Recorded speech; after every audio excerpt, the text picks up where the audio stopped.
Hello students, welcome back to the YouTube channel Accounts Expertise. In last session हमने दो topics पढ़े थे, एक conservatism concept and second materiality concept, and now this is the last concept of our chapter, objectivity concept. Okay, this is the last concept. Today we are going to study the concept of objectivity requires that accounting transactions should be recorded in an objective manner. ये वाला concept हमसे क्या कहता है कि जो हमारा जो ट्रांजैक्शंस रिकॉर्ड करने जो हम कर रहे हैं उसका बेस होना चाहिए ऑब्जेक्टिव मैनर, मतलब कि हम किस बेस पर उस ट्रांजैक्शन को अकाउंटिंग ट्रांजैक्शन को रिकॉर्ड कर रहे हैं, उसका क्या बेस है, और वो फ्री ऑफ फ्रॉम बायस, कोई मैनिपुलेशन अकाउंटेंट का या किसी और का तो नहीं है उसमें जो हम ट्रांजैक्शन रिकॉर्ड कर रहे हैं. This can be possible when each of transactions is supported by verifiable documents और वाउचर्स. ठीक है, कोई भी मैनिपुलेशन या बायस ना हो किसी का भी अकाउंटेंट या किसी भी पर्सन का, और कोई भी अकाउंटिंग ट्रांजैक्शंस का बेस हो. इसके लिए ज़रूरी है क्या कि वो सपोर्टेड होनी चाहिए वेरीफेबल डॉक्यूमेंट से. जैसे मैंने कोई फर्नीचर ख़रीदा, अकाउंटेंट ने शो कर दिया कि हमने फर्नीचर ख़रीदा और एक्चुअल में कोई फर्नीचर ख़रीदा ही नहीं है, तो ये क्या हो गया, मैनिपुलेशन हो गया. ठीक है, खर्चा दिखा दिया और कुछ खर्चा किया ही नहीं है.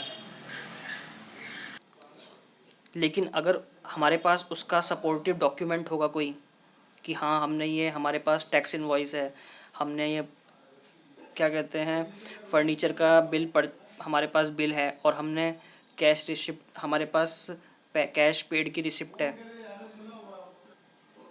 हमने कोई या तो उसका पेमेंट बैंक से किया होगा या कैश पे किया होगा. ठीक है, तो कैश रिसिप्ट या बैंक का कोई चेक स्टेटमेंट हमारे पास होनी चाहिए ताकि जो हमने परचेज़ किया उसका भी वेरीफेबल हो और हमने उसका पेमेंट भी किया है वो भी वेरीफेबल होना चाहिए. ठीक है, हमने कोई ट्रांजैक्शंस हवा में कोई भी रिकॉर्ड नहीं करनी जब तक उसका कोई भी बेस ना हो. ठीक है, तो ऑब्जेक्टिविटी कंसेप्ट इस पे फोकस करता है. जैसे example, the transaction for the purchase of materials may be supported by the cash receipt. ठीक है, कि हमने कोई मटेरियल ख़रीदा है तो उसकी क्या होगी, हमारे पास कैश रिसिप्ट होगी मनी पेड की, हमने किसी को पैसा दिया होगा तो उसने हमें रसीद काट के दी होगी. If the same is purchased on cash और कॉपी ऑफ इनवॉइस, एक तो इनवॉइस की कॉपी होगी और दूसरा कैश रिसिप्ट की, हमने उसको कैश पे किया है. एंड डिलीवरी चलान, अगर हमने उसको क्रेडिट पे ख़रीदा है, परचेज माल हमने किया है तो क्या होगा, डिलीवरी का चलान होगा. ठीक है, तो हमारा जो भी ट्रांजैक्शन है वो किस पे बेस होनी चाहिए, कोई भी डॉक्यूमेंट पर. इसी तरह से receipt of the amount paid for a purchase of machinery, machine becomes the documentary evidence for the cost. हमने कोई अमाउंट पेड किया है, ठीक है, परचेज़ करके मशीनरी, और उसकी हमें कैश रिसिप्ट मिली है. ठीक है, कैश रिसिप्ट नहीं होगी तो बैंक से पे किया होगा तो बैंक स्टेटमेंट में शो हो जाएगा. ठीक है, डॉक्यूमेंट्री एविडेंस हो जाएगा for the cost of machinery के लिए कि हमने कितने की मशीनरी खरीदी है. And provides an objective basis for verifying the transaction. ठीक है, तो ये हमारे ट्रांजेक्शन का बेस बन जाएगी. हर ट्रांजेक्शन के पीछे हमारा बेस होना चाहिए कि वो कहाँ से इनिशिएट हुई है, उसके पीछे कौन सा डॉक्यूमेंट है जो हम उसे वेरीफाई कर सकते हैं. क्योंकि जब कंपनीज़ की ऑडिट होती है तो ऑडिट में क्या होता है, हर एक डॉक्यूमेंट जो ट्रांजैक्शन उन्होंने बुक्स ऑफ अकाउंट्स में एंटर की हुई है अपने सॉफ्टवेयर में, अपने रिकॉर्ड्स में, तो ऑडिटर्स क्या करते हैं, उसको वेरीफाई करते हैं, उसका ऑडिट करते हैं कि जो जो उन्होंने एंट्रीज़ की हुई है उसके पीछे क्या उनके पास डॉक्यूमेंट्स हैं या खर्चे वैसे ही दिखाए हुए हैं, कुछ डॉक्यूमेंट है या नहीं है. अब हमारा नया टॉपिक स्टार्ट होता है, सिस्टम्स ऑफ अकाउंटिंग. सबसे पहला टॉपिक था हमारा GAAP, generally accepted accounting principles, that are the guidelines जो हमारे ट्रांजैक्शंस को रिकॉर्ड करने का हमको गाइडलाइंस प्रोवाइड करती है ताकि हमारे फाइनेंशियल स्टेटमेंट्स प्रिपेयर और प्रेजेंट हो सकें यूनिफॉर्म वे में. ठीक है, सेकंड हमने पढ़े बेसिक अकाउंटिंग कंसेप्ट्स जो हमें बेसिक एजम्पशंस देते हैं कि हमें जब अकाउंटिंग करनी है तो हमने किस किस रूल्स को और रेगुलेशंस को फॉलो करना है अपनी अकाउंटिंग करते समय। तीसरा हमारा आता है अकाउंटिंग का थर्ड कंसेप्ट, ये सिस्टम ऑफ अकाउंटिंग। तो इसमें क्या है, इसमें हम दो तरह के टाइप्स पढ़ेंगे कि हमारे जो रिकॉर्डिंग करने के जो ट्रांजेक्शन्स रिकॉर्ड करने के जो टाइप्स हैं वो दो तरह के हैं।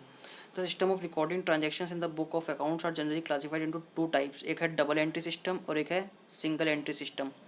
लेकिन जो मोर प्रीफरेबल मतलब कि जिसको ज़्यादा महत्वपूर्णता दी जाती है वो किसको, डबल एंट्री सिस्टम को, क्योंकि हमने पहले भी पढ़ा है डुअलिटी कंसेप्ट। तो डुअलिटी कंसेप्ट क्या कहता है कि हमारी जो ट्रांजेक्शन्स हैं वो दो जगह रिकॉर्ड होनी चाहिए। सिंगल सिस्टम एंट्री सिस्टम क्या है, एक मतलब इससे ज़्यादा इम्पोर्टेंस नहीं है इसकी। मेन हम जो कर पढ़ेंगे वो क्या पढ़ेंगे आगे, double entry system. Double entry system is based on the principle of duality concept, जो डुअल कंसेप्ट हमने जो पढ़ा था, which stated every transaction has two effects, दो इफेक्ट्स होते हैं, एक डेबिट और एक क्रेडिट। डेट is receiving of a benefit, एक बेनिफिट रिसीव करना, और गिविंग अ बेनिफिट, एक हाथ से बेनिफिट लेना और दूसरे हाथ से बेनिफिट देना। Each transaction therefore involves two or more accounts, और हर ट्रांजेक्शन में कितने अकाउंट्स इन्वॉल्व होते हैं, दो या दो से ज़्यादा। And is recorded at different places in the ledger, और लेजर में फिर वो रिकॉर्ड होते हैं, पहले एंट्रीज फिर देन लेजर में। The basic principle followed is that every debit must have a corresponding credit.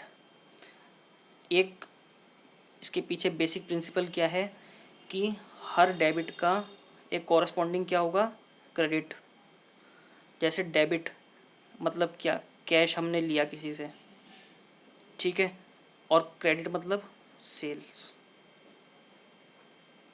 हमने कैश मिला, एक हाथ में पैसा आया, दूसरे हाथ से हमने किसी को गुड्स बेचा, ठीक है, पैसा आया, क्या था, रिसीविंग अ बेनिफिट, पैसा आना, ये बेनिफिट हुआ, और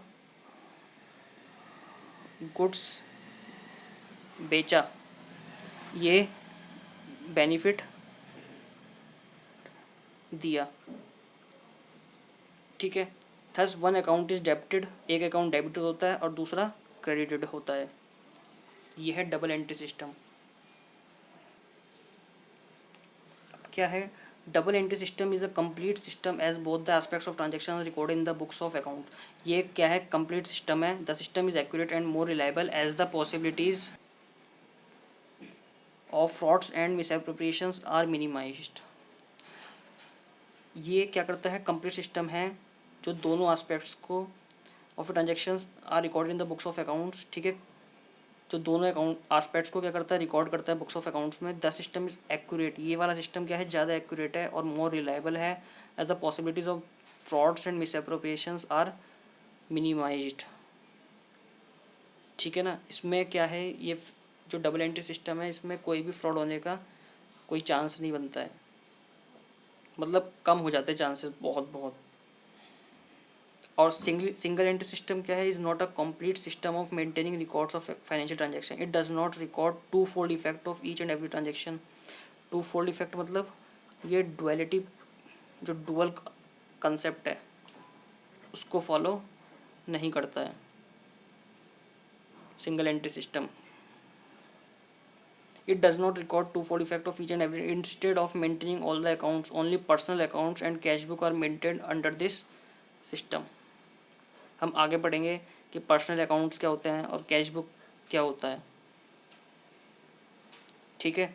इसमें केवल क्या दो अकाउंट्स मेंटेन होते हैं, केवल एक पर्सनल और एक cash book single entry system में, और डबल एंट्री सिस्टम में सभी अकाउंट्स मेंटेन होते हैं। In fact, this is not a system but a lack of system, as no uniformity is maintained in the recording of transactions. ये क्या है, एक सिस्टम नहीं बल्कि सिस्टम में एक कमी है, क्योंकि यूनिफॉर्मिटी मेंटेन्ड नहीं है। सभी ट्रांजेक्शन्स जो हम रिकॉर्ड कर रहे हैं उसमें जो एक समानता होनी चाहिए वो इस सिस्टम में नहीं है।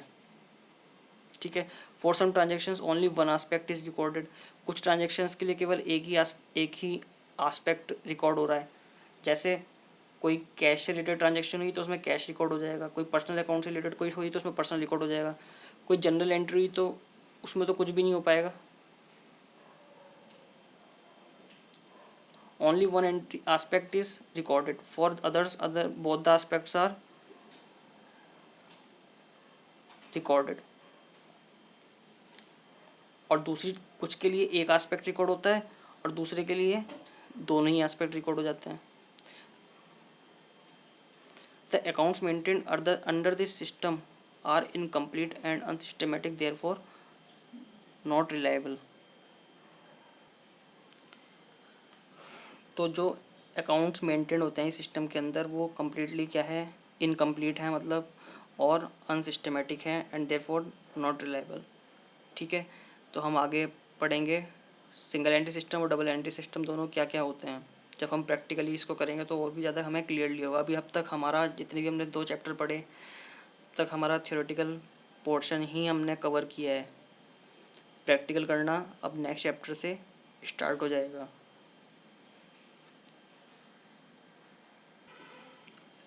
Accounts is a very interesting subject. जब हम इसके प्रैक्टिकल क्वेश्चंस करते हैं तो बहुत ही ज़्यादा इंटरेस्ट आता है। तो अब इस चैप्टर के बाद हमारा प्रैक्टिकल पोर्शन स्टार्ट हो जाएगा। अब वैसे हमारे इस चैप्टर के 2-3 सेशंस और बचे हैं जिसमें फिर ये कंप्लीट होकर 2 से 4 मतलब सेशंस हमारे और लगेंगे बस इस थोड़े थोड़े समय के। तो हमारा ये चैप्टर पूरा कंप्लीट हो जाएगा, फिर हम नेक्स्ट स्टार्ट करेंगे। आज के लिए इतना ही फ्रेंड्स, स्टूडेंट्स। ठीक है, मिलते हैं अगले सेशन में। Okay, bye bye, take care.